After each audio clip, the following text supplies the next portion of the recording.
ನಮ್ಮಿಬ್ಬರು ನಾಯಕರನ್ನ ಕರೆದಾಗ ಅವರು ಹೋಗಿ ಅವ್ರು ಭೇಟಿಯಾಗಿ ಏನು ಮಾತಾಡೋದು ಮಾತಾಡ್ತಾರೆ. ಅದು ಇದು ಬಿಟ್ಟು ಮುಂದಿನದವ್ರು ಯಾರೇ ಏನು ಮಾಡಿದ್ರು it is not hold of any value. ಅಲ್ಲ ಸರ್, ಸಿದ್ದರಾಮಯ್ಯ ಅವರು ನನ್ನ ಕಚೇರಿನೆಲ್ಲ ಮಾತಾಡಿ ನನ್ನ ಮನೆಯಲ್ಲೆಲ್ಲ ಮಾತಾಡಿ it is not hold of any value. ಅಲ್ಲ ಸರ್, ಯತೀಂದ್ರ ಸಿದ್ದರಾಮಯ್ಯ ಹೈಕಮಾಂಡ್ ಆಗಿದ್ದಾರೆ, ಅವರೇ 5 ವರ್ಷವರೆಗೂ ಮುಂದುವರಿತಾರೆ ಅಂತ ಸಿದ್ದರಾಮಯ್ಯ ಹೇಳ್ತಾರೆ. ನೋಡಿ, ಅದು ಡಾಕ್ಟರ್ ಯತೀಂದ್ರ ಅವರ ವೈಯಕ್ತಿಕ ಅಭಿಪ್ರಾಯ ಇರ್ಬೋದು, ನನ್ನ ಅಭಿಪ್ರಾಯನೇ ಬೇರೆ ಇರ್ಬೋದು, ಬೇರೆಯವ್ರ ಬೇರೆ ಥರ ಇರ್ಬೋದು. It is not matter. Ultimately ಯಾರು ನಮ್ಮ ವರಿಷ್ಠರು ಖರ್ಗೆ ಸಾಹೇಬರು, ರಾಹುಲ್ ಗಾಂಧಿಯವರು ನಮ್ಮ ಹಿರಿಯರಾದಂಥ CM ಸಾಹೇಬರು, DCM ಸಾಹೇಬರು ಕರೆದು ಮಾತಾಡ್ತಾರೆ. ಗೊಂದಲ ಏನಿದೆ ಹೇಳಿ? ಆಂಬಿಗ್ವಿಟಿ ಎಲ್ಲಾನ ಇದೆಯಾ? ಒಂದು ನಿಮಿಷ ಕೇಳಿ. ಖರ್ಗೆ ಸಾಹೇಬ್ರ ಮಾತಿನಲ್ಲಿ ಗೊಂದಲ ಇದೆಯಾ? CM ಮಾತಿನಲ್ಲಿ ಗೊಂದಲ ಇದೆಯಾ? DCM ಮಾತಿನಲ್ಲಿ ಗೊಂದಲ ಇದೆಯಾ? ರಣದೀಪ್ ಸಿಂಗ್ ಸುರ್ಜೇವಾಲಾ ಅವ್ರ ಮಾತಿನಲ್ಲಿ ಗೊಂದಲ ಇದೆಯಾ? ರಾಹುಲ್ ಗಾಂಧಿ ಅವ್ರ ಮಾತಿನಲ್ಲಿ ಗೊಂದಲ ಇದೆಯಾ? ಇಲ್ಲ. ಇವರೆಲ್ಲರೂ ಒಂದೇ ಹೇಳ್ತಾ ಇರೋದು, ಅದನ್ನ ಪರಿಗಣಿಸಿ ಅಂತ ಅಷ್ಟೇ ನಾವು ಹೇಳ್ತಾ ಇರೋದು. ಬಹುತೇಕ DK ಶಿವಕುಮಾರ್ ಅವ್ರ ಬೆಂಬಲ ಒತ್ತಾಯ ಅಂತಂದ್ರೆ ಏನು ಕನ್ಫರ್ಮೇಷನ್ ಹೇಳಿ ಆಗತ್ತೋ ಆಗಲ್ವ ಅನ್ನೋ ವಿಷಯ ಮಾತಾಡ್ತಾ ಇದ್ದಾರೆ ಸರ್. ಹೈಕಮಾಂಡ್ ನಾವು ಅದೇ ಹೇಳ್ತಾ ಇರೋದು. ಹೈಕಮಾಂಡ್ ಯಾವಾಗ ಅನಿಸುತ್ತೆ ಹೌದಪ್ಪ ಇವಾಗ ನಾವು ಅವ್ರಿಗೆ ಕರೆದು ಮಾತಾಡಬೇಕು ಅಂತ ಕರೆಸ್ತಾರೆ. ಅಲ್ಲಿ ತನಕ ನಾನು ಏನು ಹೇಳಿದ್ರು ಅಪ್ರಸ್ತುತ. ಸರ್, ಈಗ ಮನ್ರೇಗಾ ವಿಚಾರದಲ್ಲಿ ಜಾಹೀರಾತು ಫೈಟ್ ಜೋರಾಗಿದೆ ಸರ್. ಅವರೊಂದು ದಿವಸ ಜಾಹೀರಾತು ಕೊಡ್ತಾರೆ, ನೀವೊಂದು ದಿವಸ ಜಾಹೀರಾತು ಕೊಡ್ತೀರಿ. ಗಾಂಧಿ ತಾತ ಎಲ್ಲರನ್ನೂ ದೊಣ್ಣೆ ಹೊಡಿತಾ ಇದಾರೆ ಅಂತ. ಎರಡರಲ್ಲೂ ವ್ಯತ್ಯಾಸ ಇದೆ. ನಮ್ಮದ್ರಲ್ಲಿ ಸತ್ಯದ ಸಂದೇಶ ಇದೆ, ಆಸ್ ಯೂಶುವಲ್ BJP ಅವರಲ್ಲಿ ಅಸತ್ಯದ ಸಂದೇಶ ಇದೆ. ನಾವು ಈಗ ಇದ್ರ ಬಗ್ಗೆ ಚರ್ಚೆ ಆಗಬೇಕಾಗಿತ್ತಲ್ಲ, ಸದನದಲ್ಲಿ ಅವಕಾಶ ಇತ್ತಲ್ಲ. ಇದನ್ನ ಈ ಬಿಲ್ ಎಷ್ಟು ಚೆನ್ನಾಗಿದೆ ಅಂತ ಹೇಳಲಿಕ್ಕೆ ಅವ್ರಿಗೆ ಅವಕಾಶ ಇತ್ತಲ್ಲ, ಯಾಕೆ ಹೇಳಿಲ್ಲ? ಸಭಾತ್ಯಾಗ ಮಾಡಿದ್ರು.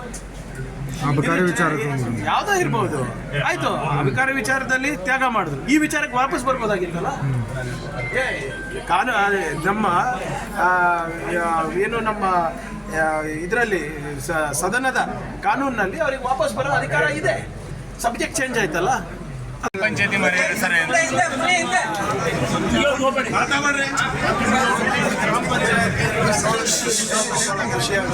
ಸಾರ್ವಜನಿಕರಿಗೋಸ್ಕರ ಸುಸಜ್ಜಿತವಾಗಿ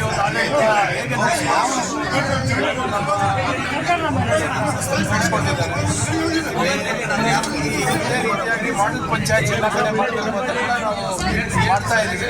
ಈ ಮುಂದಿನ ವರ್ಷದಿಂದ ಬರುವಂಥ ಎಲ್ಲ ಗ್ರಾಮ ಪಂಚಾಯತ್ ಕಚೇರಿಗಳು ಒಂದು ಏನೋ ಸಾರ್ವಜನಿಕರ ಅನುಕೂಲ ಆಗೋಕ್ಕೆ ಒಂದು ಮಾಡೆಲ್ ಪಂಚಾಯತ್ಗಳನ್ನು ನಾವು ಮಾಡ್ತಾ ಇದ್ವಿ. ಎಲ್ಲ ಲೋಕಲ್ ಏನು ಮೆಟೀರಿಯಲ್ಸ್ ಇರ್ಬೋದು, ಬಿಲ್ಡಿಂಗ್ ಮೆಟೀರಿಯಲ್ಸ್ ಇರ್ಬೋದು, ಅಥವಾ ಲೋಕಲ್ ನೀಡ್ಸ್ ಪ್ರಕಾರ ಇರ್ಬೋದು, ಅದನ್ನ ಥರ ಒಂದು ಇದು ಮಾಡ್ತಾ ಇದ್ದೀವಿ. ಡಿಪೆಂಡಿಂಗ್ ಆನ್ ಮೆಂಬರ್, ವೈಜ್ಞಾನಿಕವಾಗಿ ಮೆಂಬರ್ ಸ್ಟ್ರೆಂತ್ ನೋಡ್ಕೊಂಡು, ಮತ್ತು ಸಣ್ಣ ಪಂಚಾಯತಿ ಇದ್ದರೆ ಯಾವ ರೀತಿ ಇರಬೇಕು, ದೊಡ್ಡ ಪಂಚಾಯತಿ ಇದ್ದರೆ ಯಾವ ರೀತಿ ಇರಬೇಕು, ಆ ನಿಟ್ಟಿನಲ್ಲಿ ನಾವು ಕಟ್ಟಿಸ್ತಾ ಇದ್ದೀವಿ.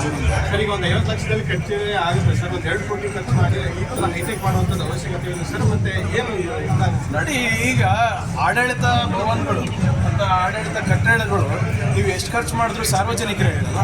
ಮೆಂಬರ್ಸ್ ಏನು ಮನೆಗೆ ತೊಗೊಂಡು ಹೋಗಲ್ಲ ಇಲ್ಲ, ಅಥವಾ ಜನಪ್ರತಿನಿಧಿ ಏನು ಮನೆಗೆ ತೊಗೊಂಡು ಹೋಗೋಕ್ಕಾಗುತ್ತೆ. ಇಲ್ಲಿ ಪಂಚಾಯತ್ನಲ್ಲಿ ನಮ್ಮ ಜನರು ಬಂದಾಗ ಅವರಿಗೆ ಅನುಕೂಲ ತಕ್ಕಂಗೆ ನಾವು ಮಾಡಬೇಕು. ಸರ್ಕಾರಿ ಎಲ್ಲ ಸೌಲಭ್ಯಗಳು ಒಂದೇ ಸೂರ್ಯಡಿ sir. It's our prime responsibility. ಈಗ ಎಲ್ಲ ಕಡೆ ನಾವು ಪ್ರಜಾಸೌಧಗಳನ್ನು ನಾವು ಕಟ್ತಾ ಇದೀವಿ, ರೆವಿನ್ಯೂ ಇಲಾಖೆ ಅಂತ. ಅನುಕೂಲ ಯಾರಿಗಾಗ್ತದೆ? ಈಗ ಅಧಿಕಾರಿಗಳು ಬರ್ತಾರೆ, 2 ವರ್ಷ ಇರ್ತಾರೆ, ಹೋಗ್ತಾರೆ. ಜನಪ್ರತಿನಿಧಿಗಳು ಬರ್ತಾರೆ, 5 ವರ್ಷ ಇರ್ತಾರೆ, ಹೋಗ್ತಾರೆ. ಆದರೆ ಜನರ ಪರ್ಮನೆಂಟ್ ಅಲ್ವಾ? ನಮ್ಮ ಕರ್ತವ್ಯಗಳು ಪರ್ಮನೆಂಟ್ ಅಲ್ವಾ? ಅದರಿಂದ ಖರ್ಚು ಸ್ವಲ್ಪ ಹೆಚ್ಚಾದರೂ ಪರವಾಗಿಲ್ಲ. ಇನ್ನು ನೀವು ಐಶೋ ಆರಾಮಿಗೆ ಮಾಡಿದರೆ ಅದ್ರ ವಿರುದ್ಧ ನಾನು ಇದ್ದೀನಿ. ಫಂಕ್ಷನಲ್ಲಿ ಇರಬೇಕು, ಯುಟಿಲಿಟಿ ಪ್ರಕಾರ ಇರಬೇಕು, ಅದನ್ನು ನಾವು ಮಾಡಿ. ಸರ್, ಈಗ ಸರ್ಕಾರಕ್ಕೆ 1000 ದಿನ ತುಂಬ್ತಾ ಇದೆ. ಹಾವೇರಿಯಲ್ಲಿ ಒಂದು ಸಮಾವೇಶವನ್ನು ಮಾಡ್ತಾ ಇದ್ದಾರೆ. 1 ಲಕ್ಷ 1000 ದಿನ ಈಗ ನೋಡಿ, 1000 ಆಗಿದೆ, 1% ಇನ್ನೂ ಹೆಚ್ಚು ಆಗಿದೆ. ನಮ್ಮ ಸಾಧನೆಗಳನ್ನು ನಾವು ಜನರಿಗೆ ಹೇಳ್ಕೊಳಕ್ಕೆ. ಎರಡನೇದು, ನಾವು ಸುಮ್ಮನೆ ಬಂದು ಯಾವುದೋ ಒಂದು ಸಮಾವೇಶ ಮಾಡ್ತಾ ಇದ್ದೀವಿ. 1 ಲಕ್ಷ ಖಾತೆಗಳಿರ್ಬೋದು, ಈ ಸೊತ್ತುಗಳು ಕೂಡ ಅದರಲ್ಲಿ ಡಿಸ್ಟ್ರಿಬ್ಯೂಷನ್ ಆಗ್ತದೆ. ಸರ್ಕಾರಿ ಸವಲತ್ತನ್ನು ಜನರಿಗೆ ನಾವು ತಲುಪಿಸ್ತಾ ಇದ್ದೀವಿ. ಸೊ ಹಿಂದೆ ಆಗಿರುವಂಥ ಕೆಲಸಗಳನ್ನು ನಾವು ಜನರ ಮನೆ ಬಾಗಿಲಿಗೆ ಹೋಗ್ಕೊಡ್ತಾ ಇದ್ದೀವಿ. ದಟ್ ಈಸ್ ಗುಡ್ ಥಿಂಗ್ ಅಲ್ವಾ? ಸರ್ ಈಗಾಗಲೇ ನೀವು ಸ್ಪಷ್ಟಪಡಿಸಿದ್ರಿ ಅಂದರೆ ಯಾರ ಹೇಳಿಕೆಗೂ ಮಹತ್ವ ಪಡಲ್ಲ ಸಿಎಂ ಕುರ್ಚಿ ಸಂಘರ್ಷದ ಬಗ್ಗೆ, ಆದರೂ ಸಹ ಪದೇ ಪದೇ ಶಾಸಕರು ಹೇಳಿಕೆಗಳನ್ನ ಕೊಡ್ತಾನೆ ಇದ್ದಾರೆ. 2 ದಿನ ನಮ್ಮ ಸ್ನೇಹಿತರೆಲ್ಲರೂ ಇದ್ರ ಬಗ್ಗೆ ಕೇಳೋದು ನಿಲ್ಲಿಸಿದ್ರೆ ಯಾರು ಹೇಳೋದು ಸರ್, ಈಗ ನೀವು ಬಂದು ಇಲ್ಲಿ ನಾನು ಕೇಳ್ತಾ ಇದ್ರ ಹೇಳಲೇಬೇಕಾಗಿತ್ತು. ನಾನು ನೀವು ಕೇಳಿಲ್ಲ ಅಂದ್ರೆ ಯಾರು ಹೇಳೋರಿಲ್ಲ. ಅಲ್ಲ ಸರ್, ಯತೀಂದ್ರ ಸಿದ್ದರಾಮಯ್ಯ ಹೇಳ್ತಾರೆ ಹೇಳಿದ ವಿಷಯ ತಿಳಿಸಿ, ಇದ್ದಿದ್ದನ್ನ ತಿಳಿಸಿ. ಈಗ ನೇರವಾಗಿ ಈಗ ನಮ್ಮ ಬಸವರಾಜ್ ಅವರು ಇರ್ಬೋದು ಅಥವಾ ಅವ್ರು ಬಂದು ನಿಮ್ಮ ಹತ್ರ ಹೇಳಿಲ್ಲ, ಅವರೇ ಸುದ್ದಿಗೋಷ್ಠಿ ಕರೆದು ಹೇಳಿದ್ರೆ ಬೇರೆ ವಿಚಾರ. ನೀವು ಬೇರೆ ಈಗ ನಾನು ಬಂದಿರೋದು ಉದ್ಘಾಟನೆಗೆ, ನೀವು ಕೇಳ್ತಾ ಇರೋದು ಸಿಎಂ ಕುರ್ಚಿ ಬಗ್ಗೆ. ನಾನೇನು ಹೇಳಿ ಸರ್, ಈಗ ಶಾಸಕರು ಏನು ಹೇಳ್ತಿದ್ದಾರೆ ಗೊತ್ತಾ ಸರ್? ಒಪ್ಪಂದ ಆಗಿದೆ ಅಂತ ಹೇಳ್ತಾ ಇದ್ದಾರೆ ಸರ್. ನಾನು ಹೇಳ್ತಾ ನೋಡಿ ಮತ್ತೊಮ್ಮೆ ಉಚ್ಚರಿಸ್ತಾ ಇದ್ದೀನಿ, ನಾನಾಗಿರ್ಬೋದು ಬೇರೆ ಯಾರನ್ನ ಆಗಿರ್ಬೋದು ಮಾಧ್ಯಮದ ಮುಂದೆ ನಾವು ಏನೇ ಹೇಳಿಕೆ ಕೊಟ್ಟರು ಅದು ಅಪ್ರಸ್ತುತ. ನೋಡಿ, ಬಿಜೆಪಿ ಅವರಿಗೆ ಅವರು ಆಪರೇಷನ್ ಕಮಲ ಹುಟ್ಟಾಕಿದ್ದು ನಮ್ಮ ದೇಶದಲ್ಲಿ ಕರ್ನಾಟಕದಿಂದ ತಾನೆ. ಅವರ ಪ್ರವೃತ್ತಿ ನಾವು ಯಾಕೆ ಬೆಳೆಸ್ಬೇಕು? ಈಗ who is BJP to tell us what to do? ನಾವು ಯಾಕ್ರಿ ಕೇಳಬೇಕು ಅವ್ರ ಮಾತು? ಅವ್ರು ಏನಾದರೂ ಬೊಬ್ಬೆ ಹೊಡ್ಕೊಳ್ಳಿ. ಅವರಿಗೆ ನೋಡಿ, ಅಲ್ಲಿ ವಿರೋಧ ಪಕ್ಷದಲ್ಲಿ ಯಾರೂ ಸಮರ್ಥರಿಲ್ಲ. ಪಾಪ ಒಂದು ಅಡ್ಜಸ್ಟ್ಮೆಂಟ್ ಮೋಷನ್ ಅರ್ಧ ದಿನ ಹೋಲ್ಡ್ ಮಾಡೋಕ್ಕಾಗಲ್ಲ ಸದನದಲ್ಲಿ. ಅವರು ಇವಾಗ ಕಾಂಗ್ರೆಸ್ ಬಗ್ಗೆ ಮಾತಾಡ್ತಾ ಇದ್ದಾರಾ? ಅಲ್ಲೇ 2-3 ಜನ ವಿರೋಧ ಪಕ್ಷದ ನಾಯಕರಿಗೆ ಪೈಪೋಟಿ ನಡೆದಿದೆ. ಆ ಒಬ್ಬರು ಬಾವಿಗೆ ಬೀಳಬೇಕು ಅಂತಾರೆ, ಇನ್ನು ಅವರು ವಾಕೌಟ್ ಮಾಡಬೇಕು ಅಂತಾರೆ. ಅಲ್ಲ ಸರಿಯಾಗಿ ಇದು ಇಲ್ಲ. ಅವ್ರ ಪಕ್ಷ ನೋಡ್ಕೊಳಕ್ ಹೇಳಿ. ನಮ್ಮ ಪಕ್ಷದ ಬಗ್ಗೆ ಚಿಂತೆ ಮಾಡೋದು ಬೇಡ. 135 ವರ್ಷದಿಂದ ಚೆನ್ನಾಗಿ ನಡ್ಕೊಂಡು ಬಂದಿದೆ, ಇನ್ನ 135 ವರ್ಷನೂ ಚೆನ್ನಾಗಿ ನಡ್ಕೊಂಡು. ರಾಜ್ಯದಾಯ್ತು ಸರ್, ಮೋದಿ ಮೇಲೆ ಹಲ್ಲೆಗೆ ಪ್ರಯತ್ನ ನಡೆದಿತ್ತು, ಒಂದು ಸಂಚು ನಡೆದಿತ್ತು. ಮೋದಿ ಅವರ ಮೇಲೆ ಹಲ್ಲೆಗೆ ಸಂಚು ನಡೆದಿತ್ತು ಅಂತ ಹೇಳಿ ಯಾರು ಹೇಳ್ತಾ ಇದ್ದಾರೆ? ಸ್ಪೀಕರ್ ಅವ್ರು ಹೇಳ್ತಾರೆ. ಅಂಥದ್ದೇನು ಅವ್ರ ಹತ್ರ ಇಂಟೆಲಿಜೆನ್ಸ್ ಇತ್ತು, ಯಾವುದು ಅಮಿತ್ ಶಾ ಅವ್ರ ಹತ್ರ ಇರಲಿಲ್ಲ. ಹೋಮ್ ಮಿನಿಸ್ಟರ್ ಯಾರು? ಅಮಿತ್ ಶಾ. ಅವ್ರ ಹತ್ರ ಇರ್ಲಾರ್ದು ಇಂಟೆಲಿಜೆನ್ಸು ಸ್ಪೀಕರ್ ಹತ್ರ ಇದೆ ಅಂದ್ರೆ ಅಮಿತ್ ಶಾ ಅವ್ರು ಎಷ್ಟು ಸಮರ್ಥರು? ಒಂದನೇದು. ಎರಡನೇದು, ಮಹಿಳೆಯರು ಹಲ್ಲೆ ಮಾಡ್ತೀನಿ ಅಂತ ಹೇಳ್ತಾರೆ. ನಿನ್ನೆ ನೀವು ಗಮನಿಸಿದ್ರೆ ಎಲ್ಲೋ ಯಾವುದೋ ಒಂದು ಚಾನೆಲ್ನಲ್ಲಿ ನೋಡ್ತಾ ಇದ್ದೆ, TDP ಮತ್ತು ಬಿಜೆಪಿ MP ಗಳು ಯಾರೋ ಒಬ್ರು ನ್ಯೂಸ್ ಆಂಕರ್ ಕೇಳ್ತಾರೆ, ಅವ್ರ ಹತ್ರ ಏನು ಶಸ್ತ್ರಾಸ್ತ್ರ ಇಲ್ಲ, ಏನೂ ಇಲ್ಲ, ಹೇಗೆ ಹಲ್ಲೆ ಮಾಡ್ತಾರಂತ ನಿಮ್ಗೆ ಹೆಂಗೆ ಗೊತ್ತಾಯ್ತು? ಇಲ್ಲ, ಅವ್ರ ಹತ್ರ ಹಲ್ಲಿದೆ ಅಲ್ವಾ, ಕಡಿತಾರೆ ಅಂತ. ಇದಕ್ಕೇನು ಉತ್ತರ ಇರ್ತದೆ ಹೇಳಿ?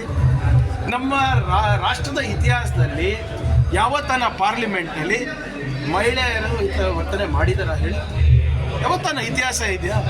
ಅಂದರೆ ಮೋದಿಯವರಿಗೆ ಏನಾಗಿದೆ ಗೊತ್ತಂದ್ರೆ, ಪಾರ್ಲಿಮೆಂಟ್ನಲ್ಲಿ ಉತ್ತರ ಕೊಡೋಕ್ಕಾಗೋದಿಲ್ಲ, ನಿಮ್ಮ ಮುಂದೆ ಬರಲಿಕ್ಕೂ ತಯಾರಿಲ್ಲ. 12 ವರ್ಷದಲ್ಲಿ ಒಂದು ಪ್ರೆಸ್ ಮೀಟ್ ಮಾಡಿದಾರಾ? ಒಂದು. ನೀವು ಹೆಂಗೆ ಇವಾಗ ನಾನು ನಿಂತ್ಕೊಂಡು ಕೇಳ್ತಾ ಇದ್ರೆ ಎಲ್ಲದ್ರ ಬಗ್ಗೆ ಉತ್ತರ ಕೊಡ್ತಾ ಇದ್ದೀನಲ್ಲ ಪ್ರಾಮಾಣಿಕವಾಗಿ? ಪ್ರಯತ್ನ ಇದೆಯಾ ಅವ್ರದ್ದಿದೆಯಾ?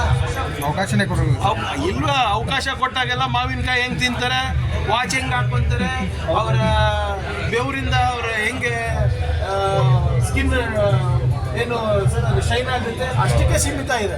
ನೀವು ಕೇಳೋದಷ್ಟಕ್ಕೆ ಸೀಮಿತ ಆಗಿದ್ರೆ ಅವರು ಹೇಳೋಕೆ ಅಷ್ಟಕ್ಕೆ ಸೀಮಿತ. ಈ ಎಲ್ಲ ಕಠಿಣ ಪ್ರಶ್ನೆಗಳು ಬರೀ ರಾಹುಲ್ ಗಾಂಧಿ ಅವರಿಗೆ, ಖರ್ಗೆ ಸಾಹೇಬರಿಗೆ, ಕಾಂಗ್ರೆಸ್ಸಿಗೆ ಇದೆ ಅನ್ಸುತ್ತೆ.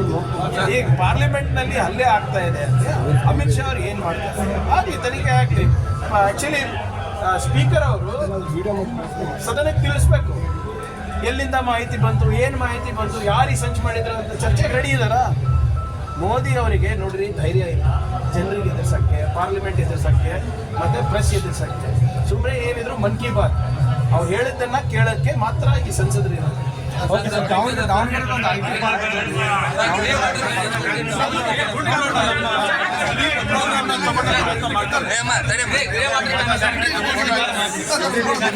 ರಾಜೀನಾಮೆ ಕೊಡೋ ತನಕ ಇವ್ರು ಸದನದಲ್ಲೇ ಕಾಲಿಡಲ್ವಾ?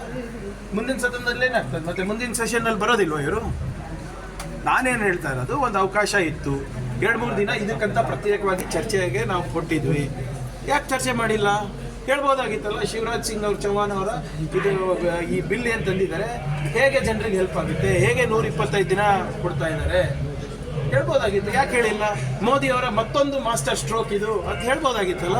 ಆಡಳಿತ ವಿಕೇಂದ್ರೀಕರಣ ಆಗುವುದು ಕೇಂದ್ರೀಕೃತ ಆಗ್ತಿದೆ ಅಂತ ಎಲ್ಲ ಹೇಳ್ತೀನಿ. ನಮ್ಮ ಭಾಷಣ ಕೇಳಿದ್ರೆ ಹೇಳ್ತೀನಿ.